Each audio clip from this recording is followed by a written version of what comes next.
Hello there, my name is Jen and welcome to my crafting channel. This is where I share all of the fun crafting projects I create. You can find me on Instagram, Ravelry, Pinterest, and Etsy. All will be linked in the description down below. If this is your first time visiting my channel, welcome. Please consider subscribing and drop me a hi hello in the comment section. If you have a favorite crafting hobby, please let me know. So today I have some cross-stitching, knitting, and crochet to share, as well as some stitching and yarn acquisitions from my ever-growing stash. I will also touch on what I'm currently reading and some books I finished that need new homes. All of today's content will be timestamped below so you can easily watch the sections that interest you the most. So let's get started. The first project that I wanted to share were these cute little diamond painting bookmarks that I finished. I did show these in a short form video, but just in case you didn't catch that little video, came out really pretty. I got these in one of my Craft Joy subscription boxes that I get every quarter. Nice, quick little 2-hour project. My second project is my cross-stitching WIP. If you saw my last video, I did a floss tube of all of my works in progress. I guess you could have called them unfinished objects because some were like 10 years old, but I don't like to think of them that way because I know eventually they will be finished in my lifetime. So I like to think of them as works in progress, even if they sit for a few years. So out of all those that I showed off in my last video, I decided to pick up Sunflowers in Summer by Cottage Needleworks. Now, if you remember in my last video, I actually was probably about 85% done with this project. I really don't have that much to go. I have some words to finish. I have the motifs to finish and the lines to finish just at the bottom. It's really not that much. And funny stitching this project, now I remember kind of why I put it down for so long. And this project is pretty, but this linen is just not, it's not my favorite. So this is actually a 30 count linen and it's hard for me to see. And it's just, I don't know, you know how with linen, the holes are just, they seem uneven, and then you've got the blurbs of the fabric, and it gets really annoying and it can feel a little bit tedious. The other thing I realized when I picked up the project was I'm probably going to be playing a little bit of thread chicken because I don't have much left of the over-dyed flosses. I remember now that my video I mentioned like the whole thing is in hand-dyed floss. It's not. There's only the yellows, the greens, well, just the yellows and the greens because everything else is DMC. And when I picked up the greens, I realized I don't have that much left. Now, granted, I don't have much left of the motif and the words, but looking at this, like, I don't know if I'm going to have enough. And quite frankly, I'm going to be quite annoyed if I have to order, $2.49 skeins of over-dyed floss to use just the, one or two threads to finish this project. So I'm kind of hoping I don't have to do that, but if I have to, I will. But yeah, we will see.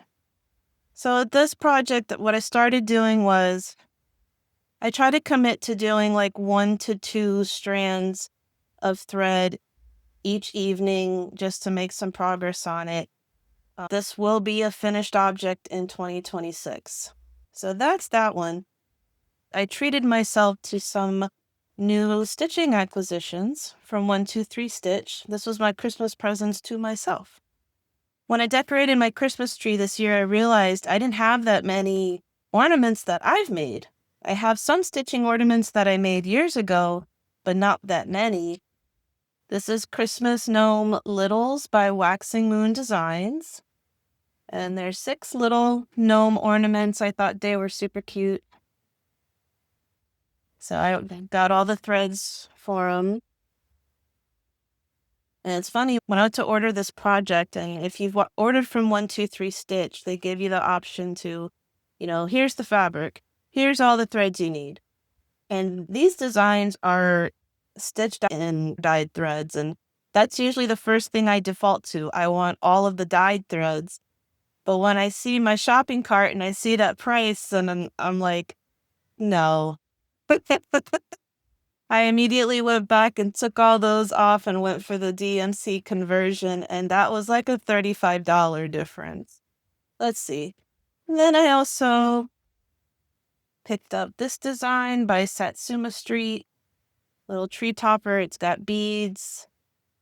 Very, very cute. It almost reminds me of like a Mill Hill kit. And I picked up this little Halloween one. Thought these were cute. And not too expensive either. And finally, I picked up this project because I really, really liked it. I really liked the colors. This is a country cottage garden design called Fairy House. It's just in DMC floss. I think there's just one over-dyed floss in the purple color. And I had to think really hard about this, but this design is recommended for 40 count linen. And I saw that and I had to think, do I really want to do 40 count linen? So I did. This is 40 count Stormy Night Newcastle linen. It's a really pretty gray color. Here, without the tag. In the camera, it looks maybe a little blue, but it is a gray. So we will see how this goes. All right. So that is my stitching stuff. I did acquire some more patterns, but I'll show those in a future episode. Now, moving on to knitting. We've got socks. We always have socks, right? Well, in December, get that out of here. In December, I started some Christmas socks. I found this yarn in my stash that I got in 2024. This is hypnotic yarn, or yarnable, as some of you may know. This is called Christmas Confections. It's an 85 merino, 15% nylon. Very cute. I totally forgot I bought their Christmas Eve cast-on box. I had a whole bunch of little goodies in it, and when I was cleaning my craft room, I came across it. And everybody was starting Christmas socks and projects on YouTube, and I decided to start my own. So this is how far I've gotten on it. I'm on the heel flap. I'm just doing regular vanilla socks on 9-inch circulars. So I learned something about my knitting. I know in a prior episode I said that I decided to go up needle sizes to a size 1.5.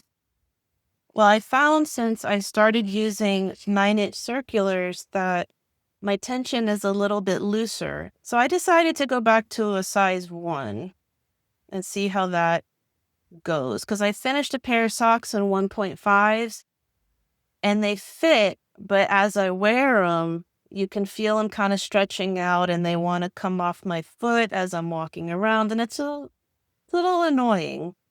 So, funny story about these. I actually had to start these twice. I had almost finished the cuff the first time. Don't ask me how I did it, but somehow the cuff got turned inside out in my bag. I don't know if I just stuffed it in there or what. Sometimes I do that if I'm in a hurry, because Lord forbid I leave my yarn out. My cats are going to get to it and they're going to ruin it. I can't tell you how many skeins I have fixed because my cats have gotten a hold of my yarn and just thought it was their new favorite toy. So anyhow, I picked up the cuff and it was flipped inside out, and Silly me, I didn't have a stitch marker telling me which is the front, which is the back. And on 2x2 ribbing, you can't tell which is really the front or the back unless you have a marker telling you that. So I picked it up, and because it was inside out, I started knitting in the opposite direction. And I was almost done with the cuff, and I count my stitches to make sure I have the right number of rows. And that's when I noticed, why do I have more stitches on the left than on the right? Or was it the right and the left? I don't know. I just remember I was counting my stitches, and some rows had one stitch less than others. And I'm thinking, how did I do that? And then I noticed there was a spot that looked like it had a hole. And that's when I realized, oh, Jen, you flipped the cuff inside out and you went in the wrong direction. Congratulations. I was mad at myself because I was literally done with 25 rows of cuff, and I realized I messed up. So after I gave myself a good mental beating for that, I ripped it all out, wound it all back up, and I'm like, okay, start again. So now I'm on my heel flap. Yeah. So I'll keep working on these. I decided to make these a little bit longer than my usual short socks. I didn't want to do a long sock. Like I don't like long socks. I live in Miami, so long socks are not needed for Miami weather. But I wanted to do something that was just a little bit taller, maybe more of a winter-like sock that had a longer cuff and longer legs. This one I did the 25 cuff, and I did about 30 rounds for the leg, and I usually do 15 and 15. So that's the only modification that I've made for this sock that I didn't normally do on my other sock. So yarn acquisitions, since we're talking knitting. So let me grab my little bag here. And of course, I got stories too about some of this because, you know.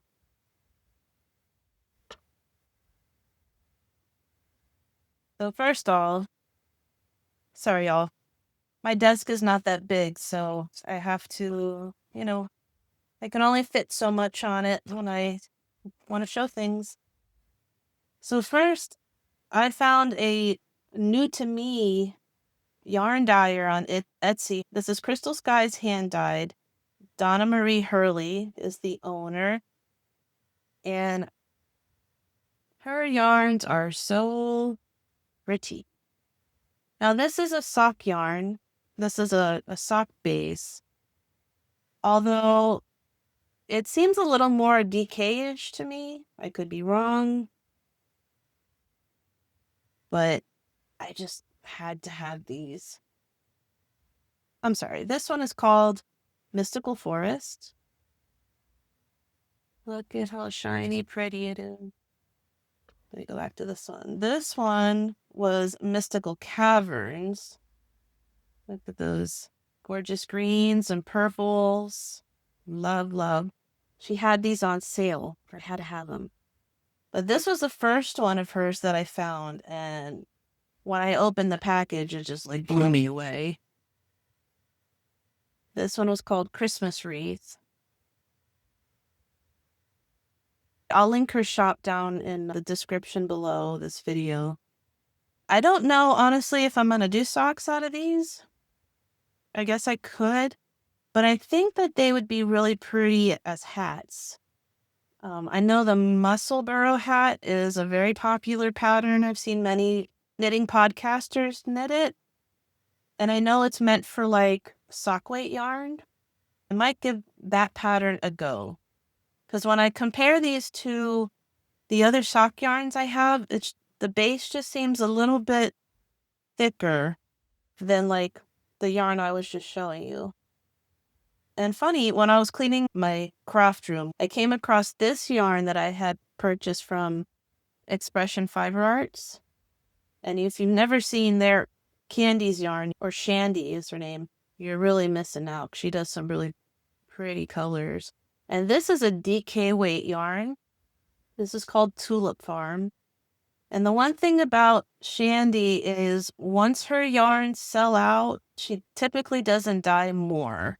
And if she does, it's not for a very long time. So, those are those. Story.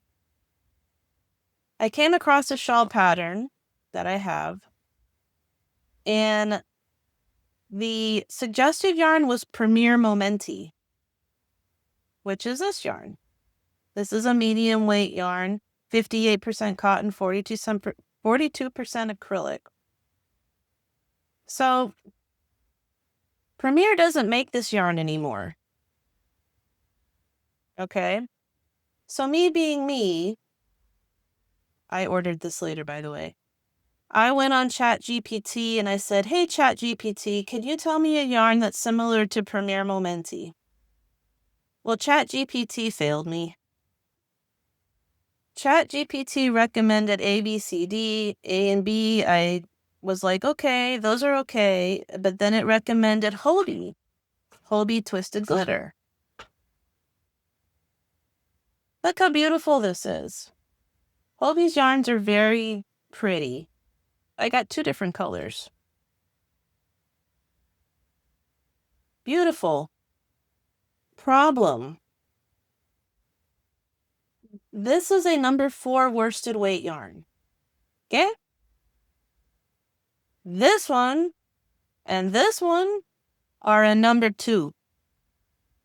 Big difference. And honestly, that didn't strike me until I picked these 2 up to look at them. And I realized, this yarn looks a little bit thin. So then I started researching, and that's when I realized, crap, this is the wrong weight yarn.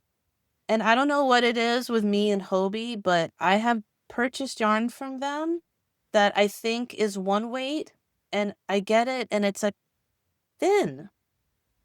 And it's a little bit deceiving, but I know it's also me because I should know better and I should be reading the descriptions better before I purchase anything. So, I went on Etsy. I found someone who was still selling some Premier Momenti. Then I got this cake. And wouldn't you know, the same day when I was here organizing my yarn, I found 2 of these in other colors. I was so mad at myself. Boy, I should have known better. I should have just said, let me wait. And sure enough, after I ordered this, which after shipping was like $17, I found 2 other balls in my stash that I must have gotten at Joann's some time ago, and I put them away. I forgot I had them, and now I have them. So now I have 3 of this yarn. And then I have these 2 that now I need to figure out what to do with them. I did go on Ravelry to get some ideas, and really and truly, I think the only thing I can make with these cakes are shawls.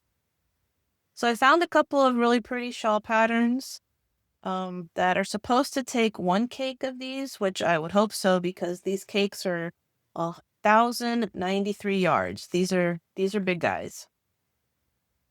So I think that's what I'm going to have to do with them. But man, Hobie's yarns get me because the colors are gorgeous. But what I have found is a lot of their yarns are lightweight or fine, or they're just this thin yarn. They don't carry a lot of medium and very little bulky. By the way, I'm very excited because next weekend I'm traveling up to Tampa with my husband. He has a bike race up in western part of Florida. And I decided to come with because Florida's having its first fiber festival. Moving on to crochet. My next WIP. So you might recognize this yarn from my previous crafting podcast. So the easy pocket scarf pattern that I had picked out for this yarn initially, it didn't work out. This yarn I found is very dense. It's just a very thick yarn. It is a number 4 weight. It's just a very dense fabric. And the pattern that I was using, it was too cumbersome to do with this yarn. And it was working out to be too thick. And I just didn't like how it was coming out. And I'm at that point where if I don't like the project I'm working on, or I don't like how it's turning out, I'm going to rip it out and start over. I'm not going to continue doing something I don't enjoy, because why? I spend money on pretty yarn. I want to make pretty projects with it. So I went back to Ravelry to find something else, and I found the Moss Stitch crochet scarf pattern by Crochet in the Sun. And this was perfect. I am so glad I found this pattern. I was so excited that I found it, because this has been such a joy to stitch with this yarn. And it's literally just a linen stitch. But it shows off the color changes in this yarn so beautifully. The yarn is Premier Sweet Roll Vivid in the color Tetra. And so far I finished, this is one skein. So far, this is about 28 inches of the scarf. My plan is to crochet it till it's about 70 inches. And what I want to try to do is, I'd still like to make pockets on the scarf. I was thinking maybe that I would crochet separate pieces of ribbing the same width of the scarf, and I could just seam the ribbing to the edges and then, fold it over and make a pocket. That's what my mind thinks I can do, but sometimes how I think in my mind it looks is not how it actually turns out. If you visit me on Ravelry, I have it linked, and I have this project there with my progress updates. I'm trying to do my best to stay up to date with Ravelry. I've had an account for years. I never gave it a lot of attention, because I was just really bad about writing down when I started projects, what yarn I'm using, etc., etc. So that's this project. I will keep going on it. That's a nice, easy project to do in front of the TV, honestly. Moving on. I have also been working on dishcloths. You're probably thinking, dishcloth, boring. No. No, I have look, this is all my cotton yarn I have. Okay, so I have a ton to work with, and dishcloths are just that project that if you want to do a quick project, this is it. So I had this Lily Sugar and Cream yarn in my stash, and I used the crochet dishcloth pattern by Little Monkey Crochet.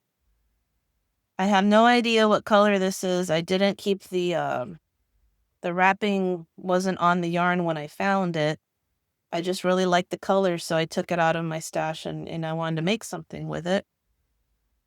And this one, funny enough, I found as I was organizing my room. It's just a simple lime green. It looks like I want to call it a bean stitch, but because it looks like beans. That might not be the name. But I'm pretty sure the yarn is I Love This Cotton by Hobby Lobby. Their cotton is so soft. Whereas Lily Sugar and Cream, this feels like industrial cotton. And then this one is just a regular rib stitch pattern. And this was a pattern I got out of a kit that I have. I have many. From Annie's Attic. This was from their Hook and Needle Club. Now, I have learned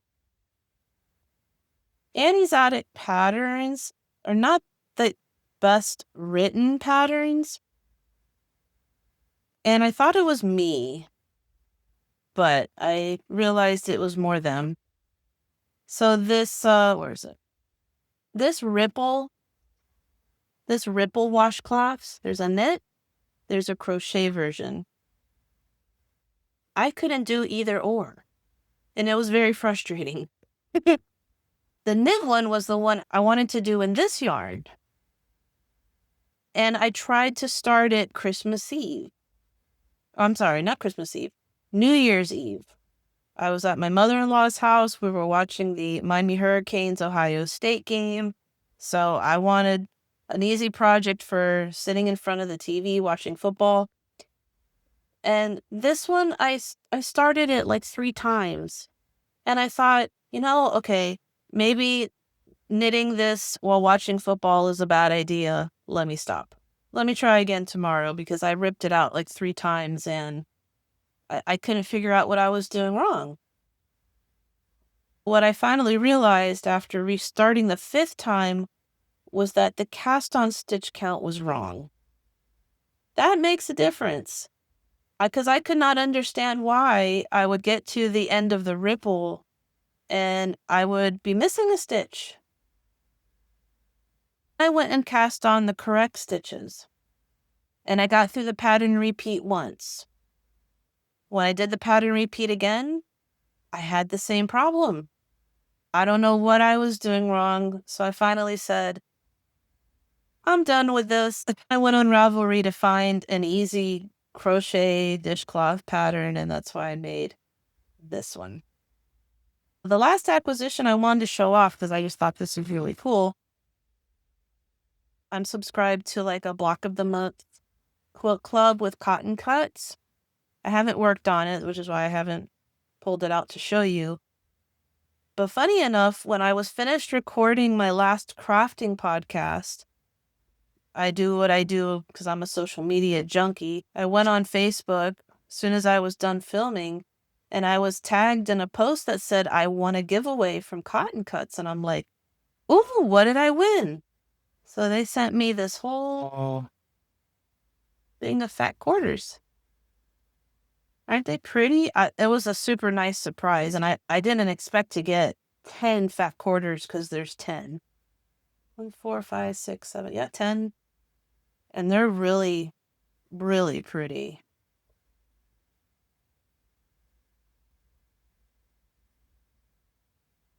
So these will definitely be added to my collection back here. So that was a nice surprise. I wanted to share. I was actually on Michael's website just to see if they're selling fabric online. They had all of the character prints. They had Disney. They had Peanuts. They had Harry Potter. They had everything, Bluey. And what's nice too, Michael's is selling them for less per yard. Because I remember, at least in my local Joann's, the character fabrics were expensive. They were selling some between like $12 and $14 a yard. So you had to go when they were like 40% off, because full price, it was just getting out of control. But when I looked at Michael's today just to see, they had them for $5.99 a yard. Moving on to reading. This is a new topic because my last videos I didn't talk about reading. One of my goals for 2026 is I want to read more physical books. I've always been a big reader, but I got really stuck on reading Kindle books, which was great. But when you work in front of a computer for 8 hours a day, 40 hours a week, and you're just constantly bombarded with electronics, your brain and eyeballs just need a rest from all that. So this is my current book called Gone Tonight by Sarah Kinin. This book is really good. So just a quick synopsis. It's about a mom and a daughter. The mom ran away when she was very young. She had a traumatic childhood. She ran away when she was pregnant, and she raised her daughter by herself. Her daughter's now a grown woman, graduating nursing school, and she's trying to figure out her mom's past because mom doesn't want to tell her about her past. But it's a a back and forth of mom's point of view, daughter's point of view, trying to figure out mom's past, but mom is also journaling what happened and what she went through. I'm really enjoying it. The author's writing is great. So if you're into thrillers, I highly recommend this book for sure. Finally, I have some books that need homes. So if you're a reader and you like suspense books and you don't mind gently loved, very gently loved. I'm very good with my books. But if any of these interest you, my email is down below. If you want them, all I ask is you just pay for the shipping, and that's it. I'm not asking for anything extra. This is Steve Kavanaugh, 13. This is Never Lie by Frida McFadden. And then there's this one, A Good Girl's Guide to Murder. If you just want one or two, that's fine. You don't have to, take all three if you don't want to. So that's all I got. Thank you for watching. If you enjoyed today's video, please hit the like button on the video to let the YouTube gods know that you enjoyed my video and you like my channel. So comment below to let me know what your favorite project in today's video was. I'll be in touch, guys. I'll see you in the next episode. Bye.